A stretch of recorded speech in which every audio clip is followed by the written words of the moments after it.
Hello and welcome to the Tennessee Informer. Thank you all for being with us. AI data centers are a hot topic across the country, including here in Tennessee, where an attempt to put one beside the Nashville Zoo was stopped for now, at least, due to all the pushback from citizens. But there will be others.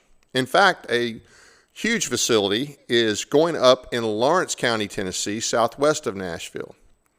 But what do we really know about data centers? What do they actually do? How do they help? Who do they help? What resources do they require to operate? Can we trust our state and county officials to ask the right questions? Can we trust the bill of goods we're being sold about their benefits? Can we stop them? Should we stop them? And if so, how? To answer these and more questions, we have asked author, artist, and sometime contributor to News with Views, Patti Johnson, to discuss what she has found in her research.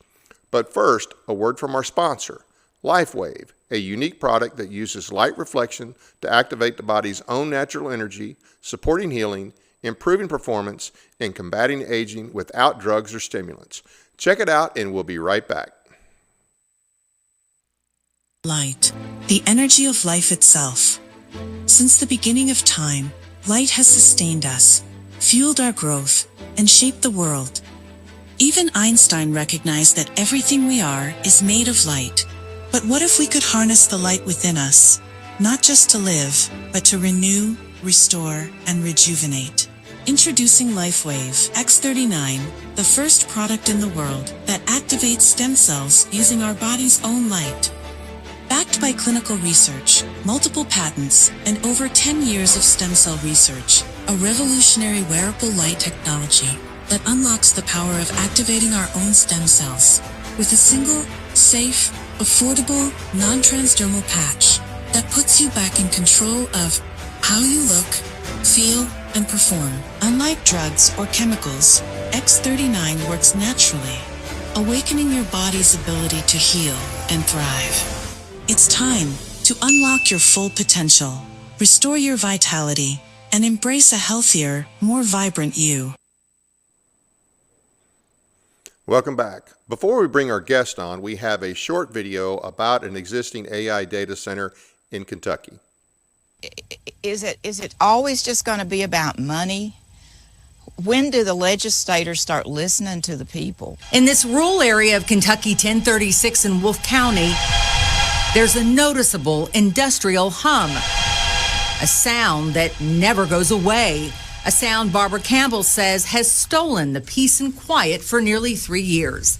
She says the computer company Artemis Power Tech moved in unannounced, leaving Campbell and her neighbors with nonstop noise caused by cooling fans that keep the high-powered computer equipment stored inside these buildings from overheating. Soon after, LEX News Investigates began looking into the noise and questioned the company about it. Artemis installed a tarp over the metal fencing. So we checked to see how much tax revenue has been created by the data center.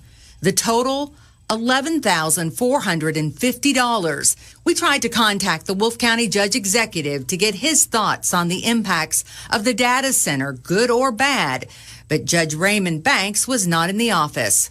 As for Barbara Campbell, she says she hopes other communities will fight back. But I wonder, are the legislatures, are they listening? The data center that's causing all these problems is actually from a cryptocurrency mining operation, and it's just causing a constant hum noise, but it's actually way worse than the news segment makes it sound. Residents have actually been dealing with this for 24/7 for 3 years straight, affecting quality of life. Of course, their property values have plummeted. Wildlife is no longer there, the birds have fled, and they can no longer sleep because of how loud this data center is. And the most insane part is that the county records, they've made $11,000 on combined property taxes for this data center. So they were sold out for nothing. Wow. Now to let us know if we're getting bored or not is our guest, Patti Johnson. How are you? Fine. How are you? I'm doing fine. Thanks for coming on. Tell us a little bit about yourself. Well, I live in Florida. I'm rewired. We are not retired. I call it rewired. Always busy, still being active, always been politically active, and loving Florida at this point in time. I like to draw and paint, but I also like to write, edit op-eds about important issues. Yeah, I've looked at you. You've written about a lot of different topics. You've got a lot of knowledge. Absolutely. You have a few articles in News with Views, which is a good publication for those of you out there who maybe haven't read it, on AI data centers. What sparked your interest in AI data centers? Well, I've always been interested in them for quite a while, even back in 2013, when Snowden came out and talked about NSA and the AI data center and how they're collecting everybody's private information, all their phone calls, everything. And so I was interested back then, and that I didn't like that. I looked upon him as kind of a hero, and they looked upon him as a traitor. He was just really revealing how our privacy was being invaded by the federal government. It was like without a warrant. They were getting into everything. So I knew back then, and I know about technology. I have not liked the way it's affected society as a whole, where everybody's connected to a cell phone and nobody knows how to talk to each other anymore. It's like it's an appendage. and I've written articles about how technology has dumbed down education. Yep.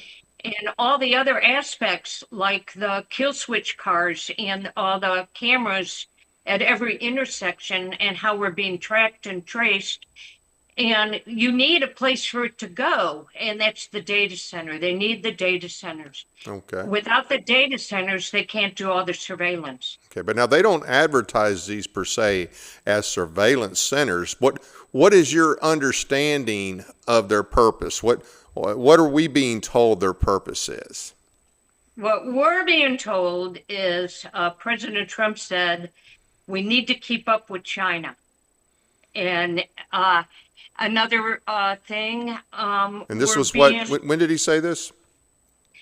The second day in office, the day after his inauguration, he got up on the stage with three tech giants, Sam Altman, Larry Ellison, and Masayoshi Son. He's the CEO of SoftBank. Larry Ellison is the executive chairman of Oracle, and Sam Altman is the CEO of OpenAI.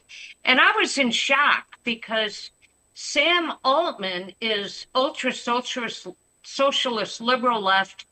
He called Trump Hitler during the campaign and did everything for him not to get elected. And there he was up on the stage with President Trump, and they were announcing the Stargate project, which is a hyperscale AI data center. And this is what President Trump said. When he said we need to keep up with China, I thought, do we? You know, China uses their data centers for surveillance. That's their main purpose. I didn't even know how many data centers we had at that time, but that made me do a deep dive into this specific aspect of the big picture, the web they're weaving. President Trump said, I'm going to help a lot through emergency declarations. We have an emergency. We have to get this stuff built. And I was like, what's the emergency? And then another excuse they use that we need them to find all the illegal aliens. But they're not going to be in the system, the illegal aliens. Right. When they do the surveillance. Yeah. If they were already in the system, then they could already pick them up, right? Right. But the citizens, we're in they're going to be tracking and tracing us, not illegal aliens. Now, you mentioned earlier when we were talking something in reference to national security. What's the supposed national security link? I guess that's in reference to China. Why is it we have to beat China, and what exactly are we beating them at other than putting up more centers? I don't understand that. First of all, when I did the research, we have so many more data centers than China. And we have, you could combine China and the next top 11 countries, and we still outpace them on data centers. I have the actual numbers Yeah, we've somewhere got the here. numbers up on the screen. And U.S. is way ahead of everybody. Right, right. So, and that's counting our capacity too. Some people say, well, China, their data centers are more powerful, and that's not true. We have the most powerful data centers and the biggest in the world. So capacity, we have large, we have hyperscale, large, medium, and small. And China we're so far ahead on every level of size of data center, and you need them all. Okay, that's the staffing of the facilities, but Right. I'm going to find you the actual, how many we have compared to China on small, medium, and large. Sorry. Well, we'll get back to that when I find it. Okay. But if you look at the different sizes, we're ahead, way ahead, way ahead in everything. And a lot of my information, I have a web page. You can find that in my many different op-eds that I've written, the actual numbers, how far ahead we are. So to keep up with China security-wise, well, like I said, China mainly uses their data centers for surveillance. Right. And we already have if it's something to do with creating more weapons, I think we have the capacity to do that already to keep up with China. Yeah, So there are other issues there, but those are things that we've now made ourselves, like these microchips and whatnot. Those are things we've already made ourselves dependent on them. The geniuses in our government for the last 30 years have made us dependent on China, and so now that's a problem. Well, I don't know. From what I heard, they were buying chips from us. I believe the NVIDIA chips. Yeah, but I think that may be a recent development. But I know at least some of the rare earth metals that we need, apparently we get from them. But what does that have to do with data centers? I'm just talking. I'm sorry. Yeah, I'm what just I mean talking is- in reference to security. So Right. go back to the data centers. Okay. In what aspect do you want me to talk about? The keeping up with China or the What's the national security, the stated national security purpose for the AI data centers? When President Trump made that speech, did he say exactly why we had to build more than China? No, I kind of thought he was also talking about illegal aliens and its national security Okay. to be able to track the illegal aliens. But we were already rounding them up before that speech. Right. We already were, finding them and tracking them down. And if I recall, during January 6th, the FBI tracked and traced every single person that was at that event. Oh, January And 6, they 2021?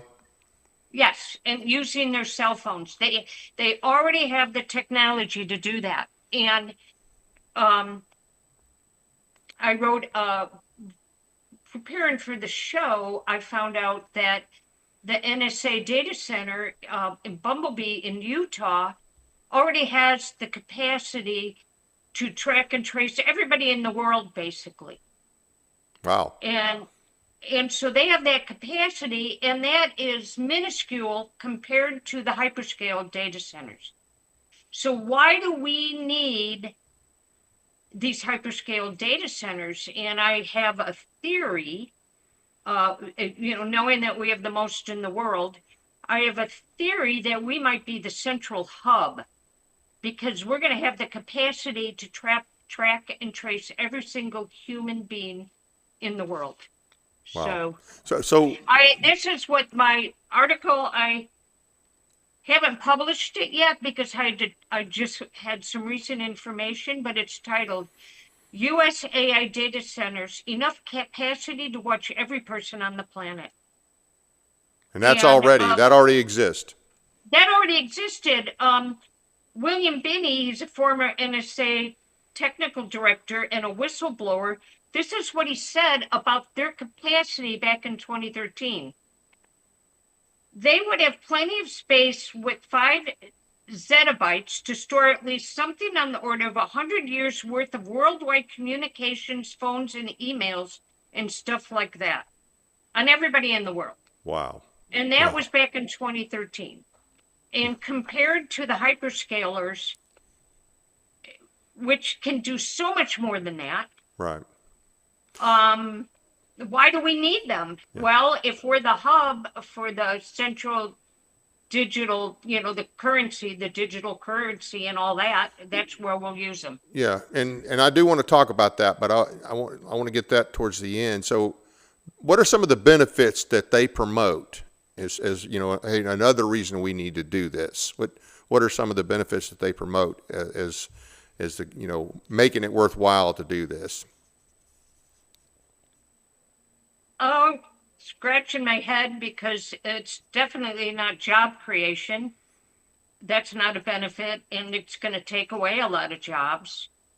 I could use the example, and these benefits are good, but we don't need to build the massive data centers to do them. We already have it. Medical benefits, if you want to develop some surgical, AI surgical tools, or Elon always talks about his brain interface, which he says will help people with Parkinson's and people be able to communicate. But then in his next breath, he said 10 years from now, every single person will want a brain interface, will want an implant.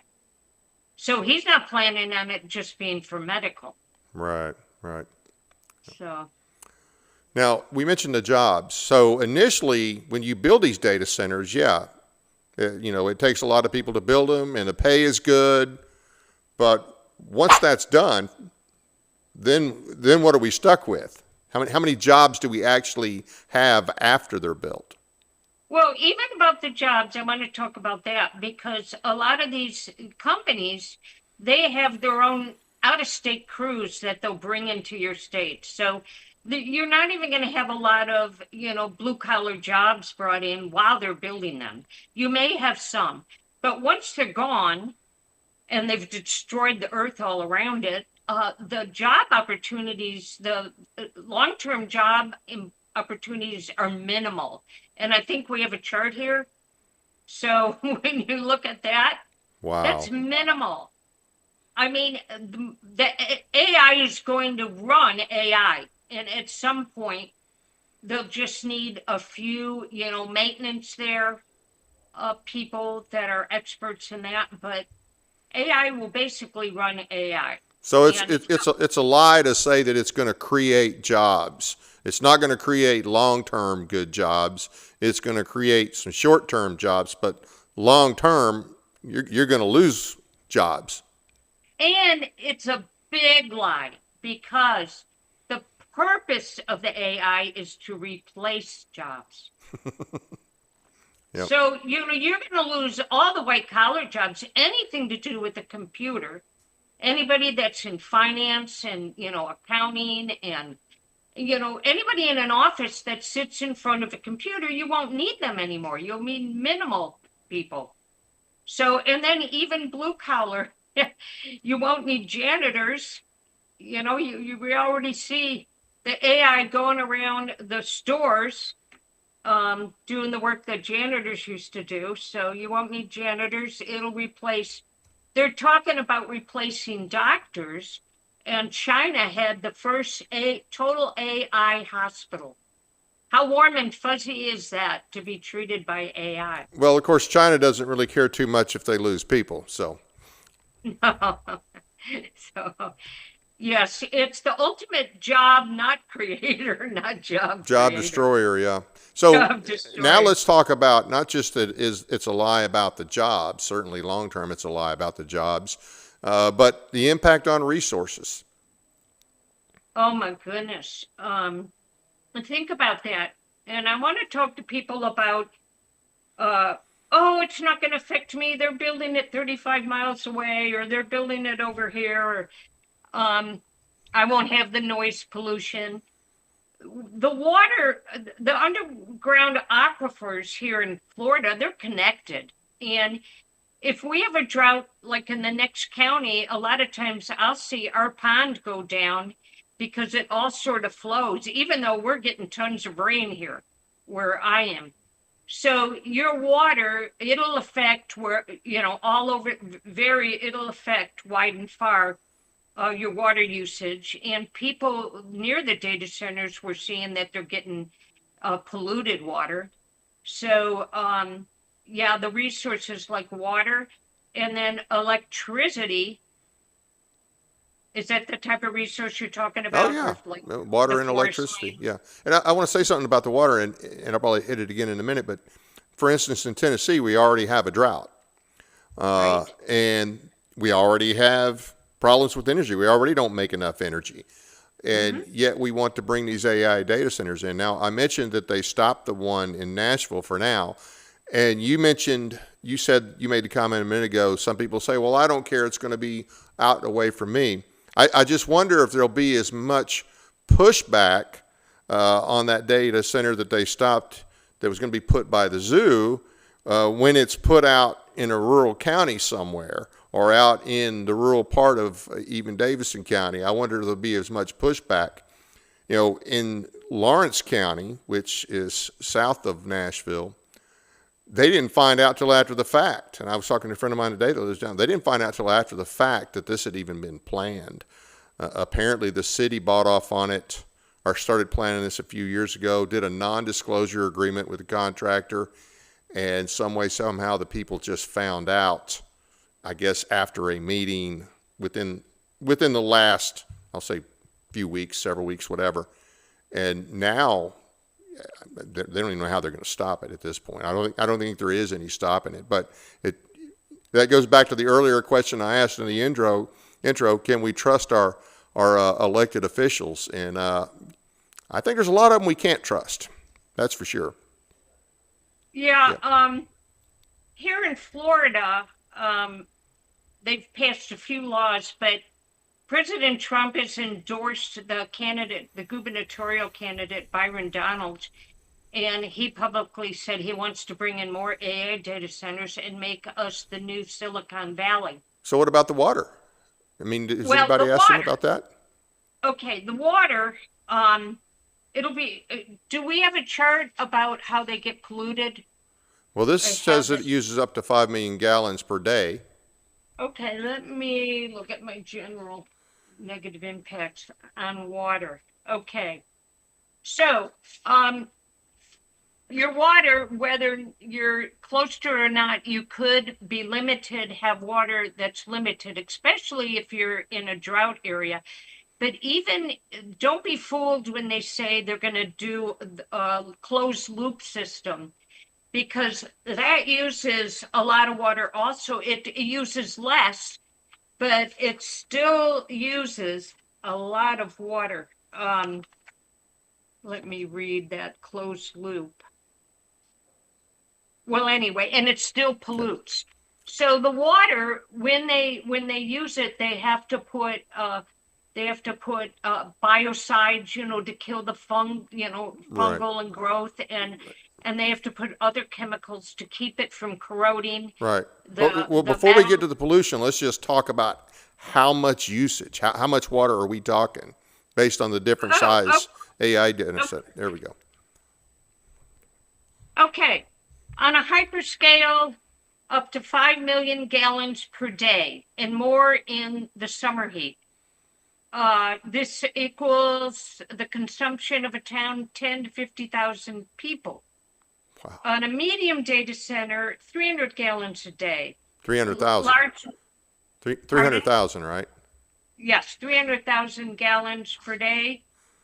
And let's see, I had the small. 5 million gallons. That's looking at the slide on the screen, it says Oh. 5 million gallons, enough for a town of 10,000 to 50,000 people. That's a lot of Yes. water. That's a lot of water. It is a lot of water. And in the closed loop, they still lose a lot through evaporation. And so they're still losing a lot of water with the closed loops. So don't buy that lie. Oh, we're going to save you. And it pollutes. So Right. all the chemical, both types pollute the water when they put it back in. It goes down and pollutes your water table. So we have that problem too. Yeah, and I think we have some examples on the slide about from Virginia and let's see, where is it? Okay, so there's a couple examples of how much water was discharged. Oh, that's a different slide. Here we go. Northern Virginia data centers used nearly 2 billion gallons in 2023, and a Meta Center in Georgia uses 500,000 gallons daily, 10% of the local water source. Right. Yeah, this. So here we are. They're taking over farms. Right. So, and a lot of this is groundwater. This is not water they're bringing in. This is groundwater. A lot of it. Yes. Correct. So they're draining the water sources, whether it be the rivers or the aquifers. And even if they do, I believe down in Palm Beach or the Miami area, they have a data center where they use the salt water. Right. And they say, well, we're just using the ocean water, but then they're dumping all the waste into the intercoastal waterways, and then it's going up the rivers and polluting the rivers, all the salt and the chemicals. So there we go, saltwater intrusion. Yep. So it's a big problem. So, getting back to an interesting thought we were talking about earlier is, where are the environmentalists? Where are the Greta Thunbergs? Where are the Bill Gates? Well, hey, before we get to Greta, let's talk about the in terms of cost and prices. What this does, because all the local people are going to be impacted not just by the lack of water and lack of energy, but the prices are going to go up too. Mm-hmm. So true. So water rate hikes for the water, and it just gets worse and worse as you go along. The same thing with the energy utility cost. Right. So the utility, you think, well, they're not building it near me, but we're dependent on grids, and PJM is a grid. It's the largest regional electricity market, and so it affects everybody's prices, even if you don't have a data center near you. So everybody in America should be concerned about this. So do we have, as far as the places they put this in, do we have, I think one of the slides, and you may have it as well, talks about how much the increase in the cost of electricity for the locals. Well, it depends on every area. There's some areas where it's risen dramatically.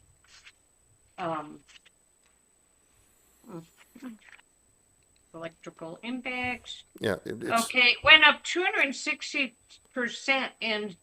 in some areas. Do we have that? Yeah, you it's have on the that. screen. It's on the screen. Okay, just to explain, preparing for the show, I did so much research and got so much information and put it all in these charts, and that will be available. So right, and it's on and some of it's on the screen right now. So right.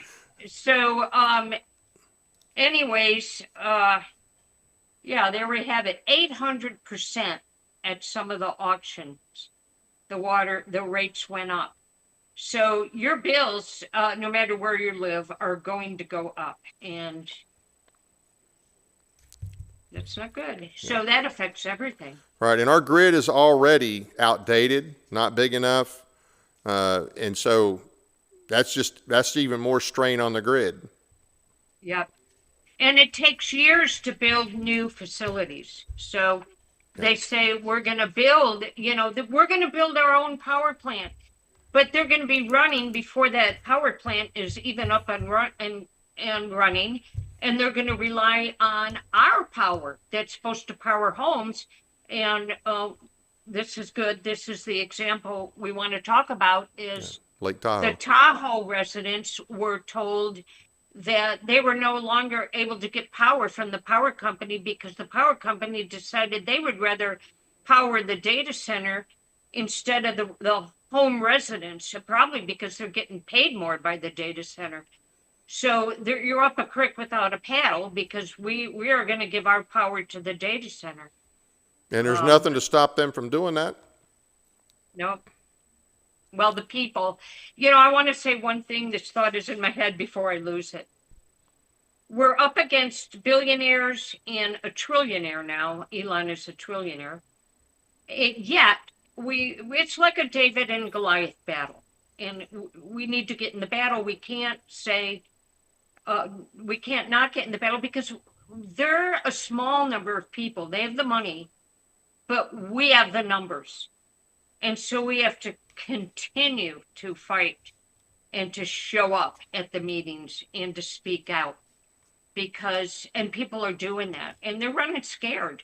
And so they're trying all their little tricks. Like if they don't get a data center in one area, it's going to pop. But they already have a plan where they're going to put it up in another area. Let's go out into the country. And, the people won't mind there. They have lots of acres and it's farmland. And no, we do mind. I moved to the country to get away from that. Yep. So it's a big battle, but we have the numbers and we all together have to fight this. And so we have quite a few already operational, and then they have even more planned. Definitely. And we've got a chart up on the screen there that kind of shows that. Okay. Okay, and how much, let's talk about the impact on land usage for this. I mean, you got the area that it's going to take up, and of course that varies whether or not it's a small or a medium one or a large one, but then there's other impacts as well.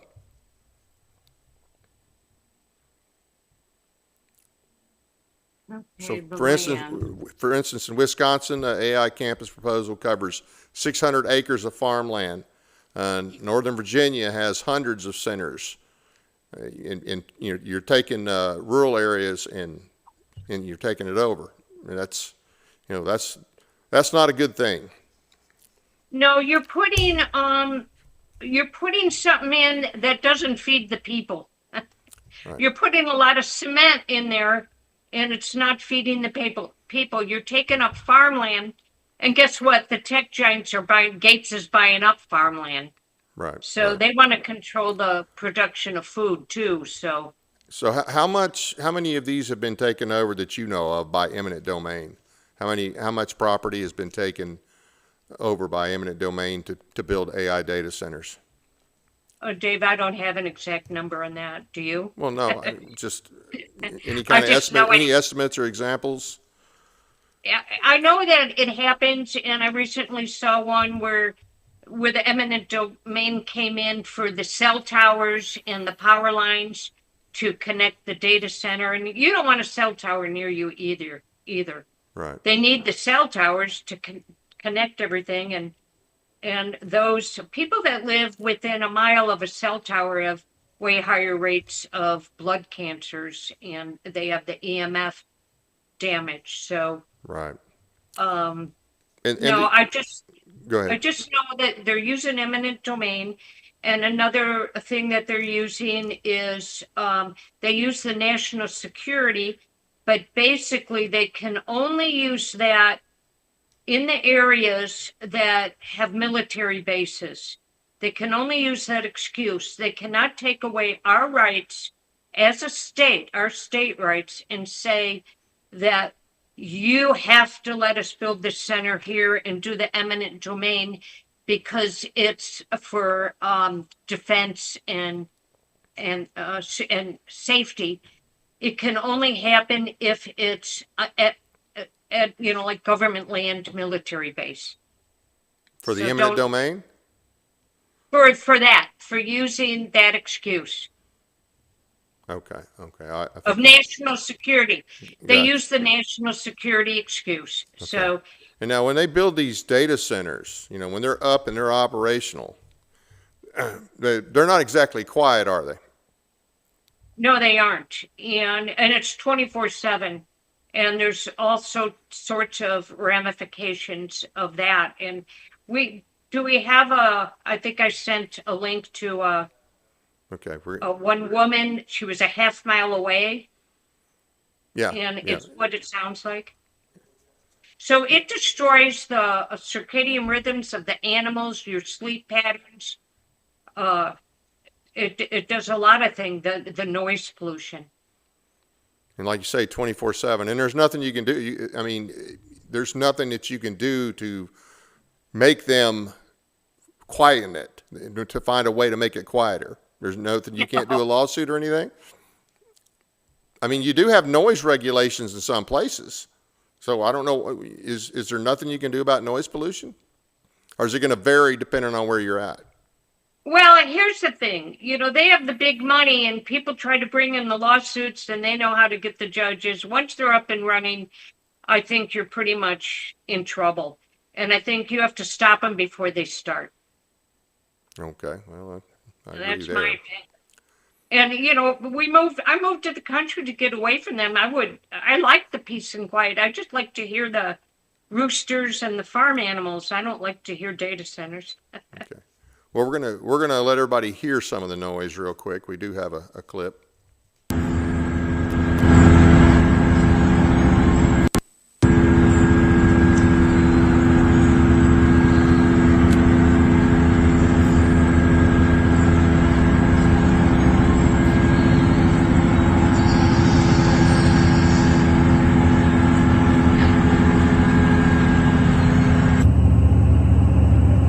Imagine hearing that 24/7. I imagine there's a lot of people that have some serious sleeping problems around there.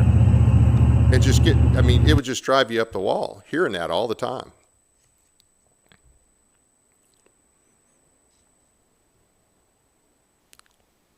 Now, how far, is there a data center close to where you're at in Florida? Oh, in fact, they're not near me, but I'm still in the battle. In fact, this spurred me on to check out if they were going to build one near me. And presently, no, I'm very involved in getting a good county commissioner elected that's against the data centers.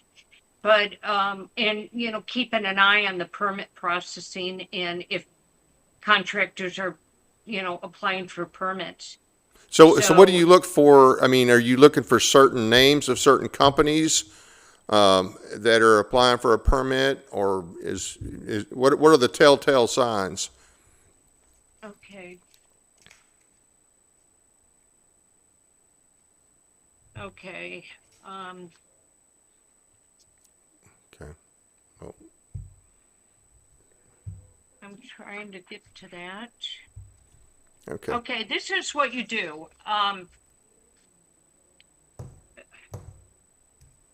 The developers, they move fast and they're quiet. And the key is to catch them at the zoning and planning stages. So you watch for zoning changes. Look for proposals to rezone agricultural, rural, residential, or farmland to industrial, business park, heavy industrial, or a new data center overlay. These often appear on county planning commission agendas. So you check public notices, monitor your council city website, planning department agendas, and legal notices in local newspapers for terms like PUD, planned unit development, special use permits, annexations, and land use amendments. You also follow utility filings. Power and water companies file for rate hikes, new substations, or large load approvals. And they do this prior? They do this Yes. prior? Okay. This is all the stuff you're looking for. And when you see that, it's a signal that a big demand is coming. And then you also have to be aware in your neighborhood. So you talk to neighbors and locals. Developers often do early due diligence with landowners. Rumors about big land deals or mysterious buyers are red flags. And then you also have to track your economic development boards. So the developers often do early due diligence with landowners, with groups like county business councils announce projects of regional significance with incentives. So you go to, there's all these websites locally, and you keep an eye on, the zoning and all that, and you have to be on top of it. Catch it early, give phone calls. What is this for? What is happening? And you have to be proactive instead of reactive. Reactive is sometimes too late. Too late, yeah. So let me ask you this. At the start, we asked you what they tell us this is for, but now you have your own ideas about what you think this is really all about. Now, you've hit on it a little bit, but let's hear what you think the ultimate purpose of it is. Okay, so we've all seen the advertisements about the Internet of Things and how everything's going to be connected. They show little charts, all your smart appliances, everything's going to be connected. And they need that. They need the data centers for that. And that keeps track of every aspect of your life in your home. Right. It connects them. And then I think one of the first things that really upset me was the smart meters that they put on your home, because that connects all those and then sends it to Command Central, how much you're using. And also, believe it or not, there's a very bad health aspect to it. Right. When they're constantly sending signals. Yeah, just like the AI centers in general. But I mean, what do you think their ultimate goal is for? Okay. I mean, I got the smart meters, and those are a problem for sure. The big picture, you need so you're going to connect all that, and then you have all the your cameras at every intersection that are going to be tracking where you go, and so those will be connected. And then I don't know if I said this earlier when we were talking before the show. When we first moved here to Florida, I used to enjoy watching all the launches out of my backyard. Right. But then I started thinking every single launch has a couple hundred of these satellites that are going to be connecting everything, all the information together to build our digital prison. So everything is going to work together to totally track every aspect of our life. And they need the data centers for all that information and to connect it and control it. And if I know you all have been following probably the Great Reset. Yep. It's called the Great Reset, the New World Order, different names. Agenda 2030, yep. Agenda 2030. Right. The whole plan is to have everybody connected. And of course, you'll own nothing and have no privacy, right? Right. But they're going to connect everything to trace, track, and monitor every aspect of our life. And if the financial markets, I mean, it's all this is connected. Digital currency, it would connect everything. Yeah. When we have real currency, they can't track everything we do. It's private. Right. But digital currency, no matter, stable coin is not private. It's not private. Right. They'll go, we're not doing CBDC.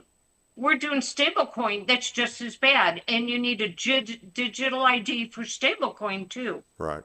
Right. So, and these tech giants, they talk about it openly, that everybody will have an ID to be able to do their bank transactions. And so when you look at what they're doing in China with this, you get your social credit score. Yeah. And if they're monitoring everything you do, if you have a low social credit score, you won't be able to buy an airline ticket, go to another county. You won't be able to get a job. There's a big homeless problem over there because of this. A lot of people have lost their jobs because they have low social credit scores. Yeah. So, and everybody carries around a cell phone and they use it for everything. And you see this happening right now. Everybody has their, I refuse to do those codes, where you put your phone up and it connects your phone and all the Yeah, information. I know what you're talking about. Code. The scans. Yes, but that's how they live in China, and that's how we're going to live, or it'll be a chip.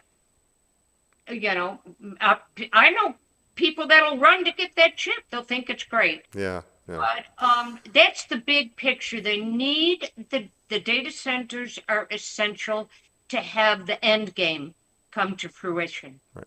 Now you have a website that you have this information and a lot of other information on as well, because you write about a lot of different things. So what's your website again? I think we have it to put up there. It's glorytogodstudios.com, I believe. Oh yeah, Glory, it's right up there. And then if you click on commentary and pull this up, and then in the filter box put technology, then you'll get all my, not almost all, I don't have them all yet in. I wrote a lot and lost a lot up in the cloud, but you'll get a lot of my articles in there, and it really will. To include Tennessee data centers, you got information on. Yeah, I just put that in there for the people of Tennessee. Good. Because I was trying to prepare for the show and get some actual local information for you. Well, thank you. Thank you.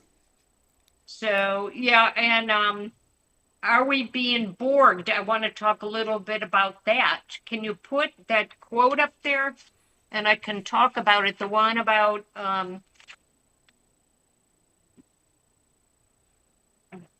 make us all serve the state and control people. I have too many things here.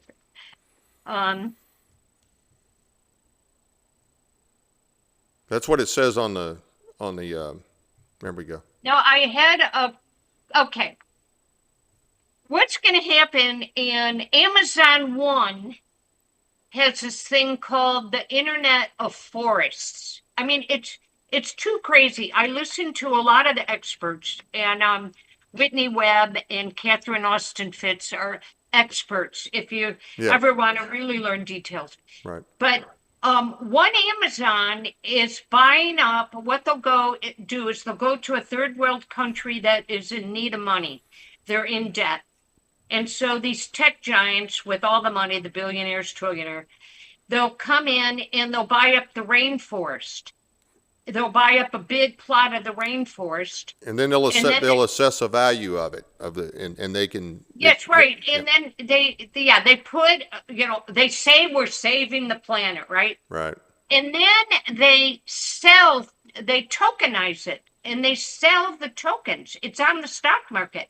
So the rainforest is another way for them to make money, and they're buying up nature. That's not theirs to buy. Yeah, and they won't do it just there. They'll do it here. And matter of fact, I remember, I think a year before last, there was a bill in Tennessee that, and I cannot remember the specifics, but it involved this kind of stuff to where you assess a value of everything in a plot of, it's not just the acreage and in the trees, it's, everything about it. And they make that, they kind of use that for a value other than the way it is normally used. And I can't remember the specifics of it. But I've heard about that.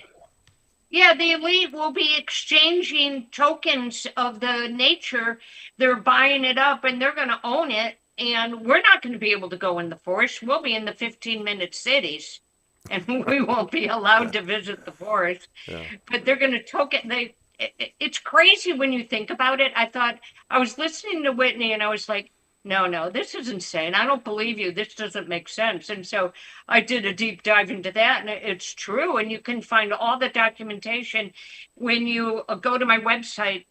Are We Being Borged goes into great detail and has quotes on what they're doing, the actual people. You can see it. It's not hidden. Right. It's happening all over the world. So. Well, I think a lot more people are awake about these things especially since COVID, after COVID, and more people found out about the Great Reset and Agenda 2030. But just because we found out, and just because we may not hear as much in the news about it, and just because we currently have a different administration, that doesn't mean these things aren't moving forward. And that doesn't mean that, we can say, oh, all that's behind us now and Trump's going to keep us safe. No, we still need to pay attention to what's going on, in my opinion. No, I agree with you on that. And what I'm going to say is pretty shocking because I did not think this. I voted for President Trump. Yeah, it's going faster because of President Trump. Yep. He's declared emergencies and that we have to do this fast. Yeah. And he's trying to overstep. He even tried to threaten states if they won't do it, they won't get federal money. Yeah, well, I know that he wanted to control all the AI regulations. He didn't want states to have any say in AI regulations. And fortunately, some states pushed back. And I know he's involved with also the whole Real ID, which has been around for a long time, but apparently it's accelerated since he's been back in office. So, yeah, Right, and the Real ID, you'll need that, for them to, to be able to buy, sell, and trade, the end point for that. So, right. Any closing thoughts? Oh, I'd just say, get in the fight. I have some good quotes that I kind of live by. And of course, sometimes we get tired, battle weary when we're in the battle and we take a break. I'm sorry to interrupt. I think we do want to do a quick overview of what you did, of what you submitted on Tennessee. We got about 60 data centers total, smaller ones that are, Oh, I threw away those papers. I didn't think we were doing it. Okay. No pollution. So, but we still have all the issues here. And like I say, Tennessee's already got a water issue, and we already don't produce enough energy. And of course, the whole impact on the environment, pollution, so on and whatnot. So and noise pollution and the long-term effects of noise pollution. So it's a concern here in Tennessee. We don't want to ruin our state. It's one of the greatest states, and we need to keep it that way. I think I sent you one about Tennessee. It had the actual proposed data centers, where they're going to be and what size they are. I think so. Do you have that? Yeah, I think we already looked on my website. Yeah, no, it's on your website, but I think we looked over that initially, if I'm not mistaken. Yeah, I think.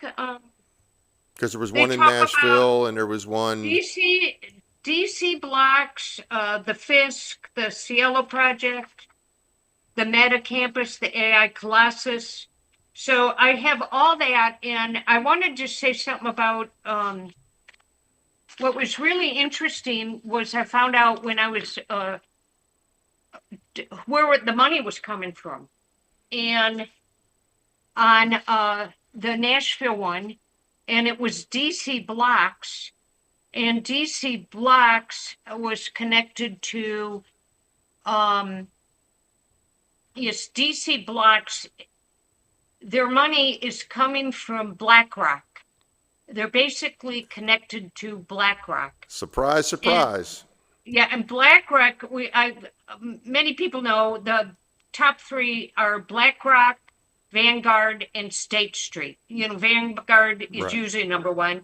Right. And so DC Block is getting billions of dollars from all these out-of-state sources and billionaires to push these data centers in Tennessee.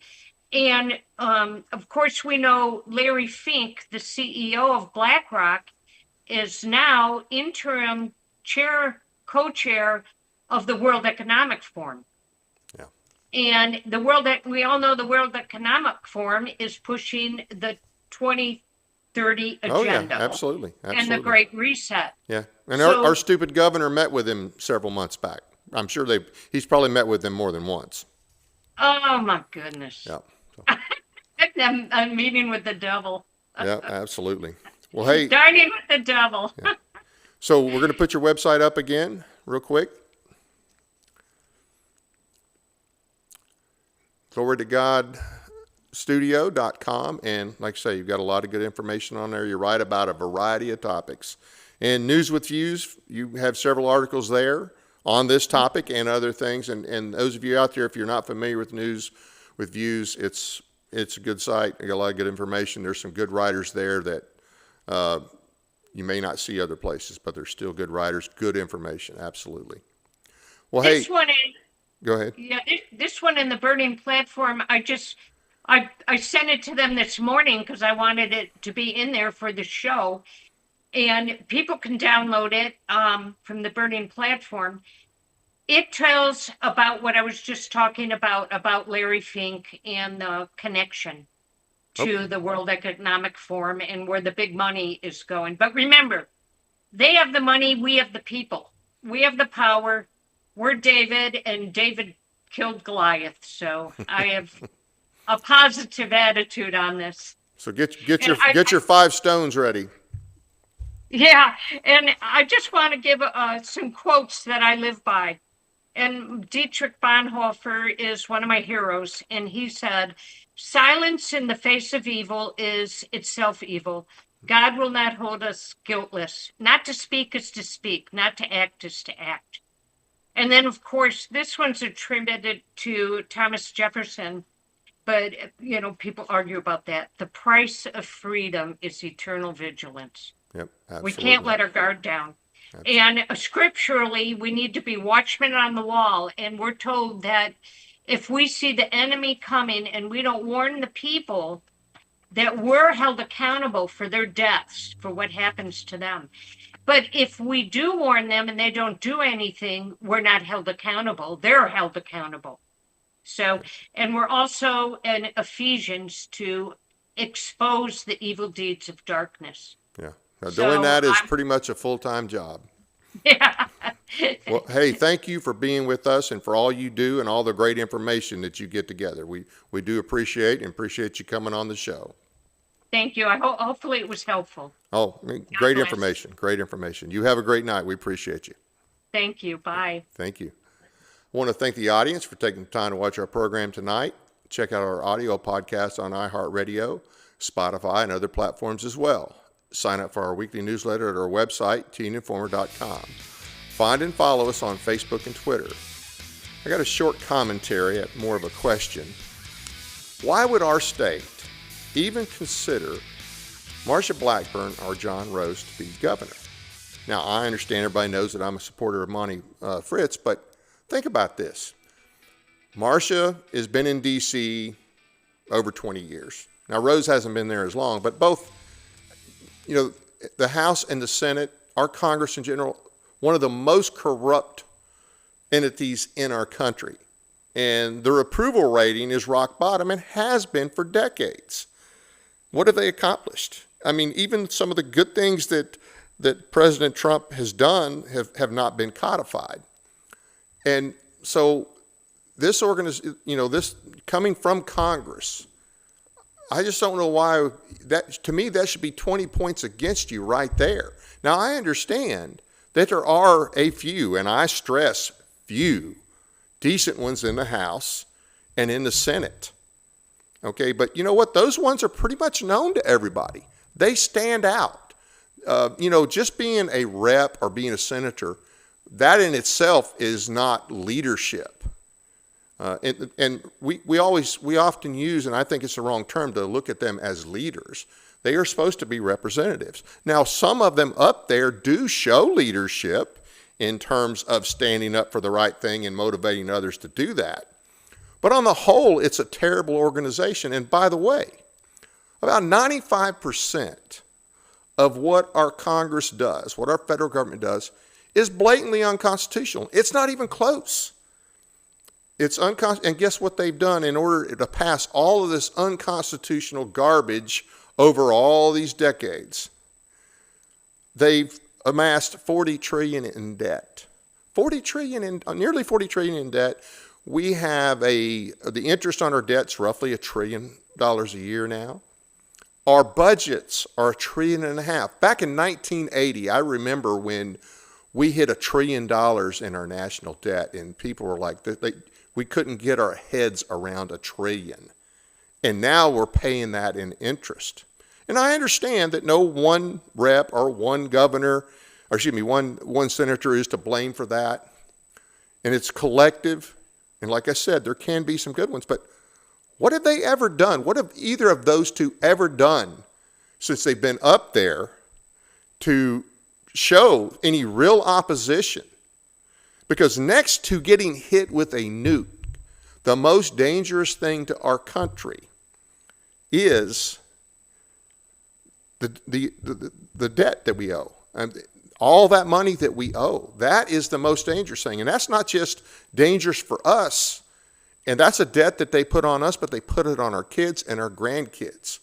So why would we look at people from that environment that and think, hey, we want to make this guy or this woman our governor in our state? Why would we even want to do that? Why do we even consider that? And now Marcia has been up there for a long time and really shown no leadership whatsoever, no leadership ability, no real inclination. Now, Rose likes to tout his CEO experience as reason to vote for him for governor. And he actually said the other day on a show that, and this is kind of a paraphrase because he was on the Matt Murphy show, and because he has a lot of zeros behind his name, that's what makes him a major candidate for governor, because he has zeros behind his name, and he likes to tout his CEO experience. And to me, that is fairly arrogant. I have a certain amount of money. Now, I understand it takes money for politics. I got it. Statewide race takes a lot of money, and no, Monty doesn't have a lot of money, but he has a message and he's got a following. In any case, but from a voter's perspective, from a citizen's perspective, we should be much more concerned about the zeros that John Rose and Marcia have added to our debt and our children's debt and our grandchildren's debt than we should be impressed with the zeros behind his name or in their campaign coffers. They helped financially ruin this country. We are bankrupt as a country. I don't know if you've read that lately, but we are technically bankrupt. Everything we print out is fiat money. And I think a crash is inevitable. I'd love to be wrong, but I think it's inevitable. So why would we even consider either one of these for governor? That's just something to think about. Join us this Thursday, June 18th, 8 p.m., when our guest will be Jessica Means, who is challenging incumbent John Crawford in the GOP primary for Senate House District 1. Join us again this coming Monday, June 22nd, 7 p.m., when our guest will be G.R. Mobley from reclaimingtherepublic.org to discuss the petitions mentioned in the Declaration of Independence and give us a better understanding of what led to the final separation, as well as how to apply some of the lessons learned from our founding to our overreaching federal government today, starting at the local level. Should be an interesting show. Also taking place on the 22nd is an event in Tullahoma, Tennessee. Monty Fritz will be speaking starting at 9 a.m. The Event Nook on Jackson Street, and it will be hosted by Kathy Henners. Please take the time to check out other shows brought to you by West Tennessee TV by going to westtennesseetv.com or myparistv.com. You can find links to the Mike Weatherford Show and Sportscast with Jeremy Bucklew. That's it for tonight. Good night from Paris, Tennessee, that is.